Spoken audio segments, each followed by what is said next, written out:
What's up guys, Fahan here. Welcome back to another ultimate review. This is the review of the Yamaha XSR900 GP.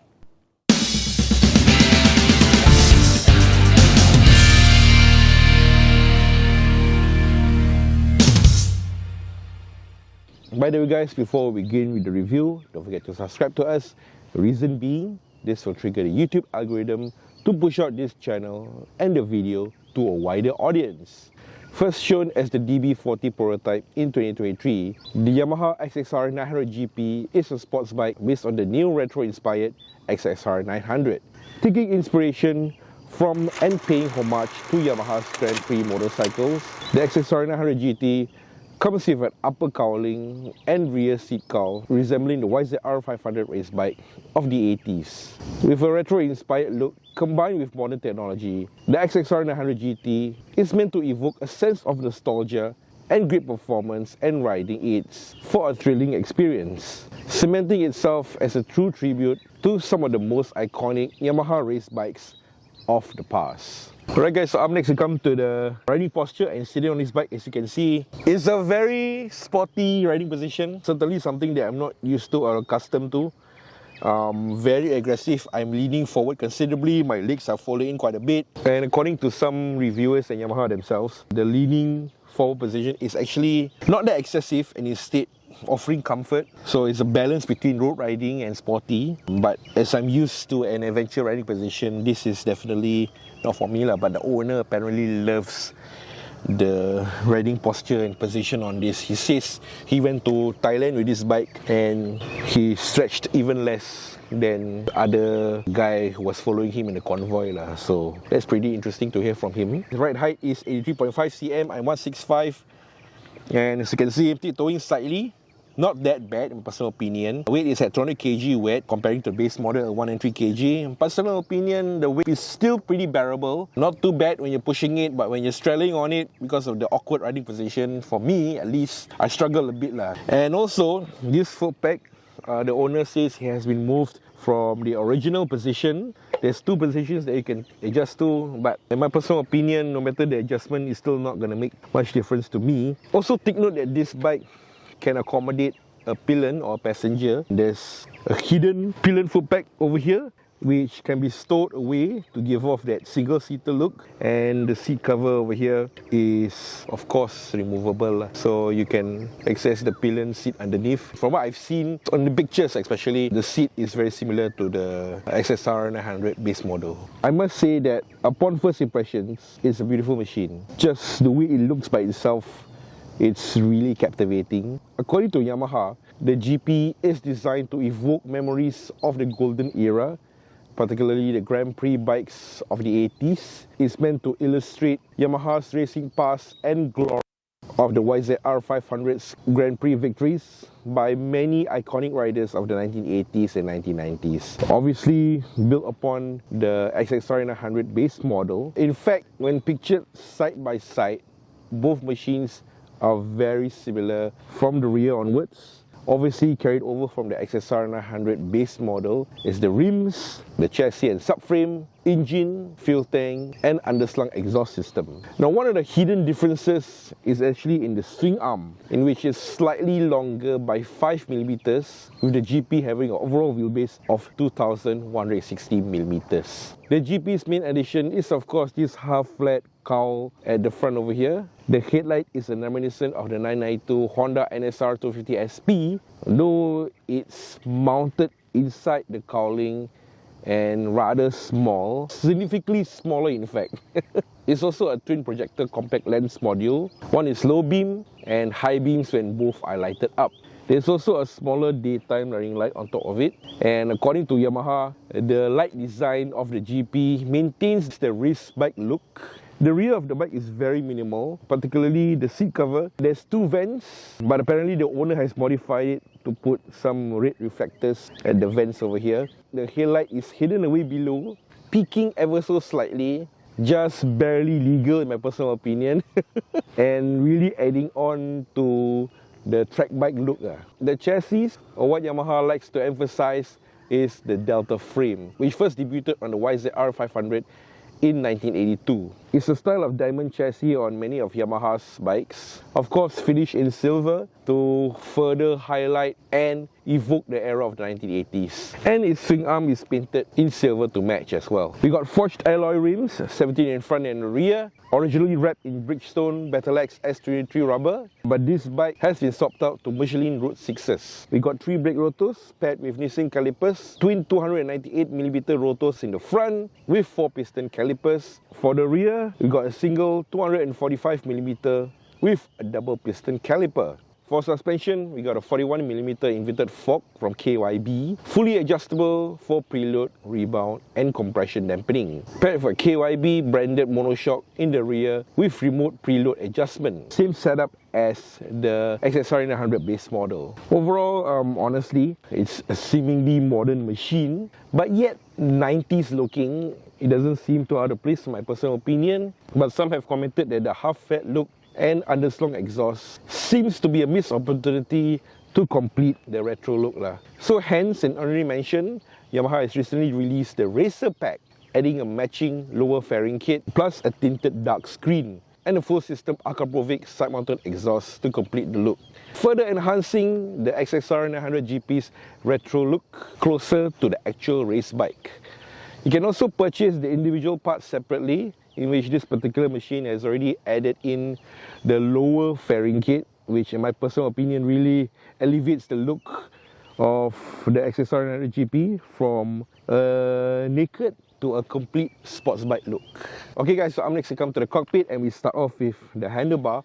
And the handlebar is a clip-on handlebar. You can adjust the angles to your liking, and according to the owner, he has modified it a bit. I'm not sure on the original angle or details of it, but yeah. We also got bar end mirrors, adding on to the retro-inspired look. Though for this particular bike, its bar end mirrors has been switched out to reduce the overall length of the handlebar, because he said when he's going through the immigrations, his mirrors hit the sides. Another thing that I like to add is this little better pin fasteners and tubular rails that secure the bubble and fairing in place. This really adds on to the 80s and 90s looks of the machine. According to Yamaha, this setup is identical to the TZ250. From what I've seen, it's reminiscent of the Honda CBR 400RR, the CBR 250RR Hurricane, and probably a bunch of other sports bikes from the era. For handlebar controls, for a machine like this, it's surprisingly minimal in my personal opinion. To the left over here, we got the high beam, low beam and passing, cruise control button and setting switch, menu controls with joystick and home button, indicator switch, which is very unique operation, I must say. To turn left, you press and then it auto cancels, right? But you want it to stay on for longer, you press for slightly longer, and to cancel, you tap again the button. So this is really a unique setup for the signal indicators, and I think it adds to the minimalistic look of the riding controls. And then we got the horn and hazards. And then to right over here, we got the combination kill switch and starter, and below that, the mode button. So up next we come to the gauge cluster, and gauge cluster is a 5-inch full color TFT display directly adapted from the latest generation of MT-09. Okay, turning it on, you see the Yamaha logo, and then after that, the gauge cluster itself. So you can see that in the Team 1 interface particularly, the tachometer is displayed in an analog gauge, while the speedometer is in a 7-segment LCD display. Now they didn't really have to do this, but it really adds on to the retro-inspired aesthetics of the machine. We also got other interfaces, which is a more modern take and also maximizes the use of the TFT display. There's no special names to the interfaces. Yamaha simply calls them Teams 1 to 4. Turning on the bike, regardless of the interface, it will display the gear indicator, time, the quick shifter indicator, riding mode, tachometer, speedometer, and vehicle information display.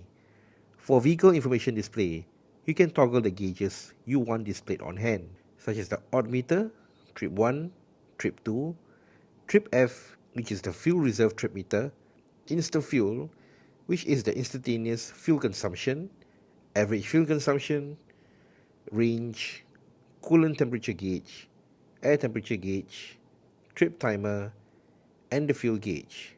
Pressing the menu button, you'll access the setting, vehicle info, theme, navigation, turn-by-turn navigation, music, and applications. In theme, you can adjust the gauge cluster on 4 preset gauge interfaces: Theme 1, Theme 2, Theme 3, and Theme 4.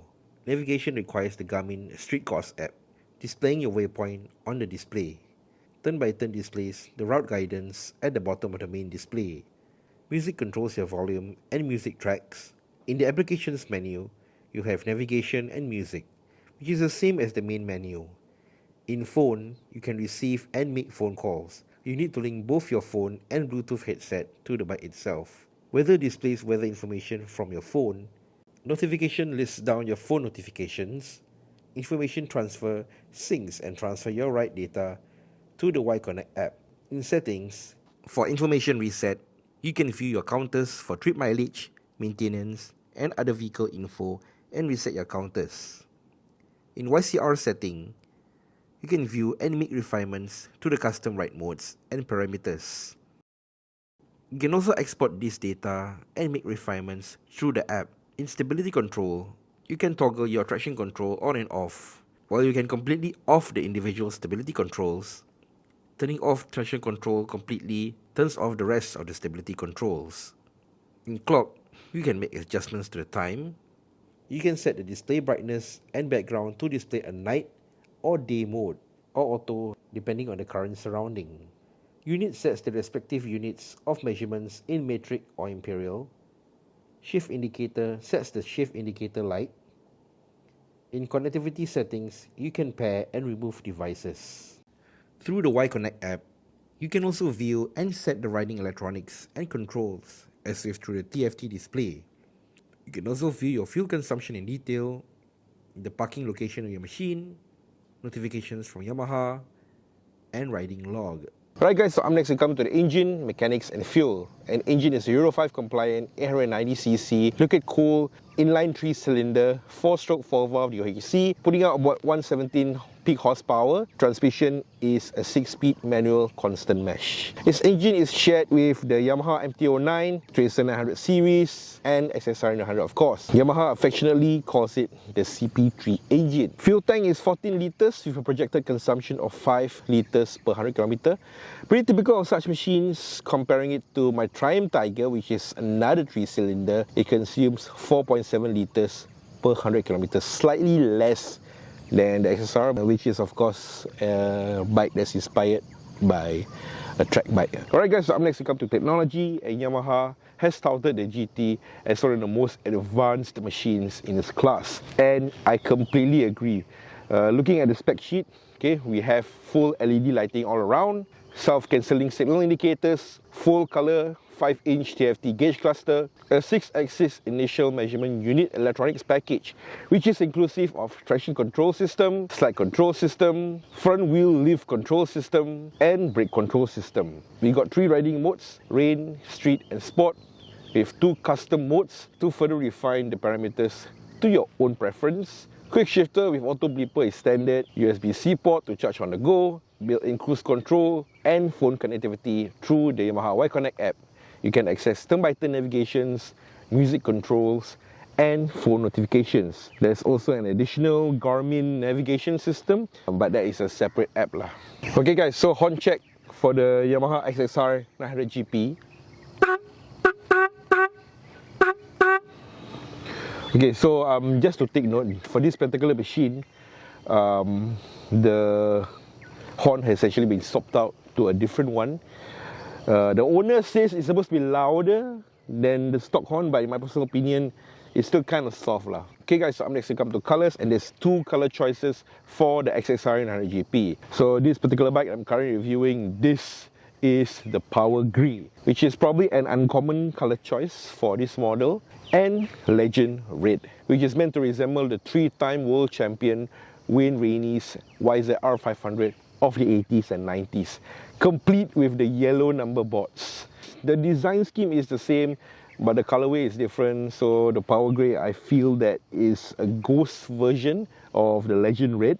And additionally, when they were showing off the prototype, the Power Grey was the one that was first unveiled for this machine. In Japan, there exists an exclusive cover set with the split block livery based on the two-stroke RZ500R and FZ400R of the 1980s, and in my personal opinion that looks really sweet as hell. So finally we come to price, and according to the owner, who wishes to remain anonymous, he bought this bike for around $35,000 with COE and insurance. Machine price is listed as $26,588 on Carousel. In Malaysia, there's no news of the XSR900 GT being brought in by Yamaha themselves, although they have teased it many times. But apparently, there's a parallel importer who brought in 6 units for 89,500 ringgit, which is ridiculously overpriced by Malaysian standards in my personal opinion. In Europe, the machine price is listed as 13,949 euros. Okay guys, welcome back to the city of Madini, and of course, it's now time to do the riding review of the Yamaha XSR900 GP. A bit of background, I've never ever touched or tested the base model XSR900. Going straight into this, I cannot really compare between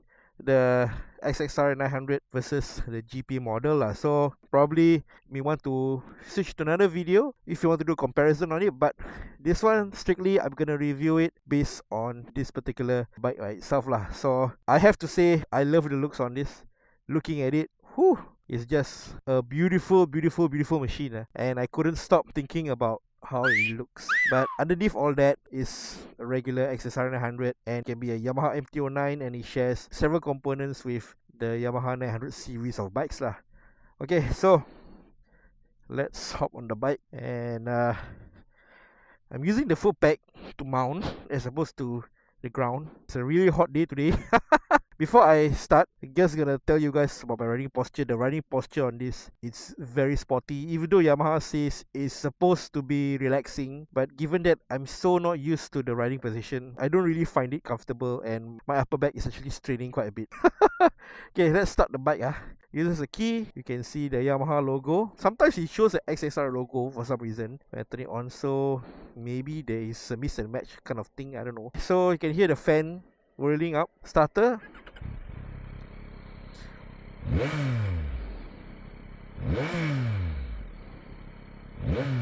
Wow, listen to the exhaust note guys. Awesome 3-cylinder engine sound. You hear it on all of the Yamaha 900 series of bikes. Clutch in, gear 1, off we go. Now, other than the riding posture, the thing that I cannot get over on this bike is the handling. The handling on this is very tip-top, very easy. I'm doing a pylon slalom right now, and it's just very easy, nimble, agile machine. Very sports bike-like as opposed to a street machine. Even though it is based on the XSR900 mostly, it has very sporty characteristics. Now, I'm not sure what Yamaha really do to make it sporty, and I didn't have a chance to test out the normal XSR model, but it feels like a sports bike as opposed to a street bike. And the handling on this, the awesome handling on this really helps, coupled with the technology that you don't expect on this bike, such as quick shifter, auto bleeper. It just doesn't feel like a street bike at all.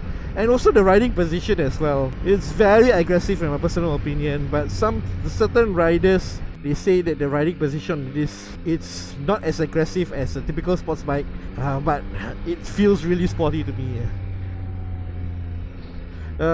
City riding, no issue I reckon. The XSR900 is not too overpowering. It does surprisingly well in slow traffic jam and all that, and definitely 100% in control of the machine. And I'm pretty surprised on how well it handles in the city. Just easy and effortlessly with its awesome handling. And this bike is very torquey. When you whack the bike a bit, it really goes.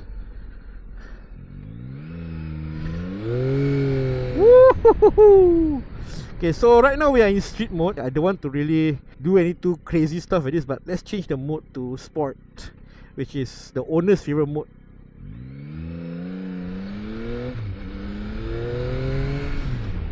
And you can feel the bike getting twitchier. The acceleration increases ever so slightly. Wow. Woo! The pickup gets faster in sports mode. Let's see. Custom 2, custom 1. We're not gonna do to the custom setting. So rain, let's try rain mode. A bit sluggish compared to both sports and street. And for me, I prefer to keep to street lah. Oops, neutral. But even regardless of the mode, it still gets up to speed pretty quickly. Woo!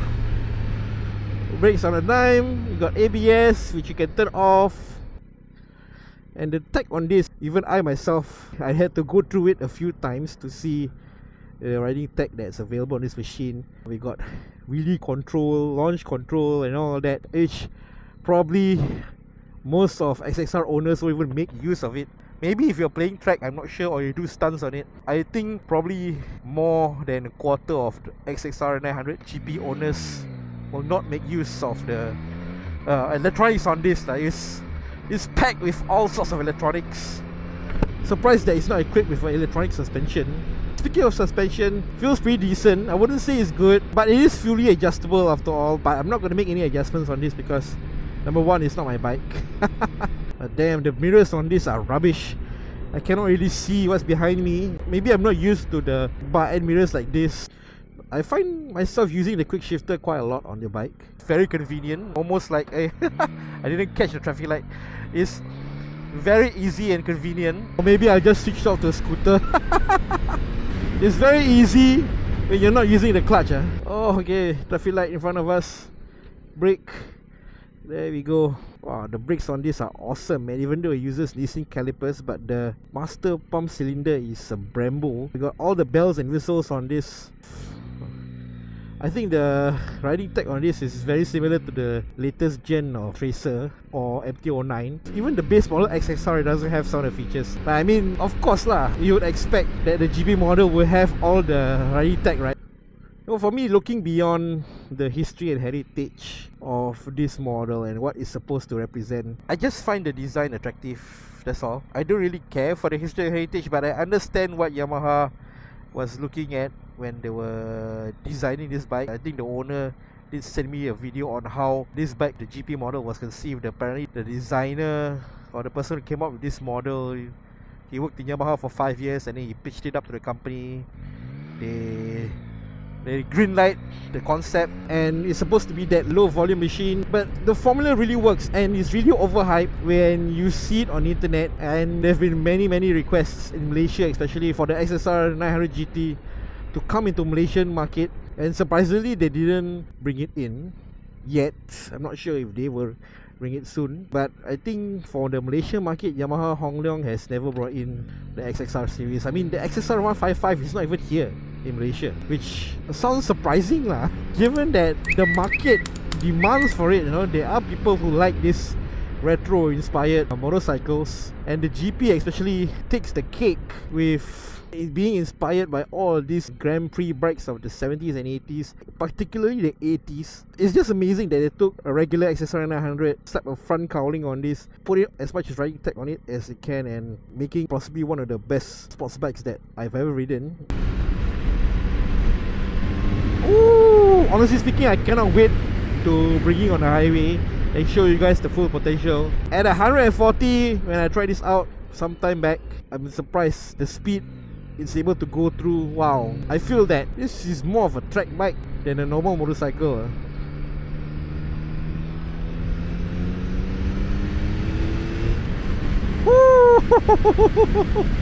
Oh my gosh, gets up to speed pretty quickly. Oh boy, what's that? Oh my god, we got a lock in the middle of the road. Okay, we got some regulators in front of us right now, so not too bad. I'm surprised it really absorbs most of the impact. This car just cutting in front of me right now. Brakes on a dime as well. Superb brakes on this.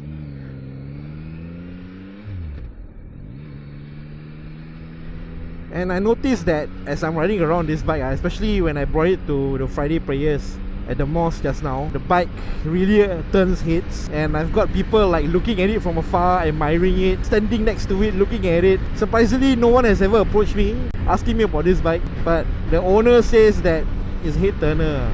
And speaking of head turners, right, the owners that are riding this bike, most of them are veteran riders, and I think for them it's nostalgia kind of thing, given that they probably grew up with the TZR 500 maybe 35 years ago, and now that they can afford to buy one, the XSR fits the mold for reminiscing those sports bikes of the 80s and 90s. And for me, I particularly like the CBR 400 RR, particularly the design, which is why I'm quite attracted to the XSR900 GP as well. Okay, so we're in the highway now. Let's slack the bike a bit.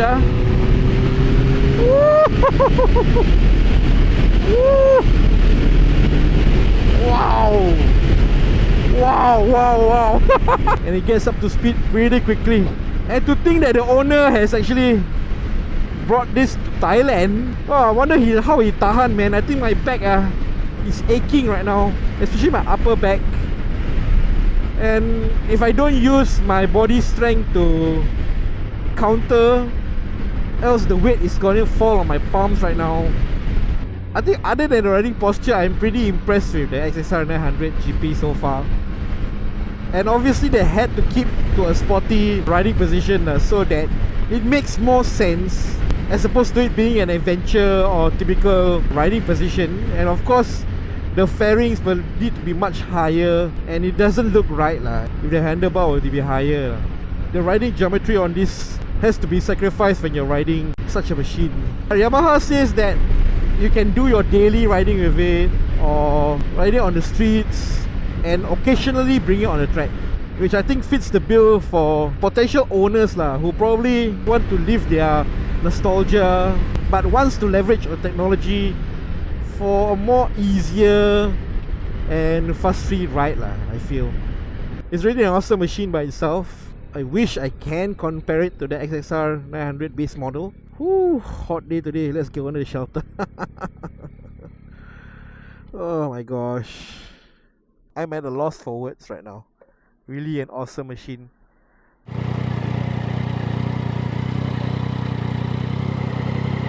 The Yamaha XSR900 GT is a tribute machine, a heritage to Yamaha's past and Grand Prix glories. The way this bike handles feels much more like a sports bike as opposed to a normal street bike. Coupled with its heavy electronics, it's meant to make riding fuss-free and easy. It handles like a dream. Other than the riding posture, it's definitely an awesome machine. I would say it's not a bike for everyone. In fact, the owner himself, who is a good friend of mine actually, he says that he's one of the few younger owners in the group. Most XSR900 GP owners are veteran riders who are probably looking at the bike from a nostalgic standpoint. It's definitely catered to a niche market, perhaps from riders who grew up with such sports bikes from the 90s or simply love the looks in general. Whether it's nostalgia or just looks, it's sure to bring a smile to your face when you ride one. Huge thanks to the owner of this particular XSR900 GP for allowing me this bike for the review. Do like, share and subscribe. If they like the XSR900 GP or are interested in getting one, perhaps this video may assist them in their choice So yeah, that's it for the vlog. We'll see you guys in the next one.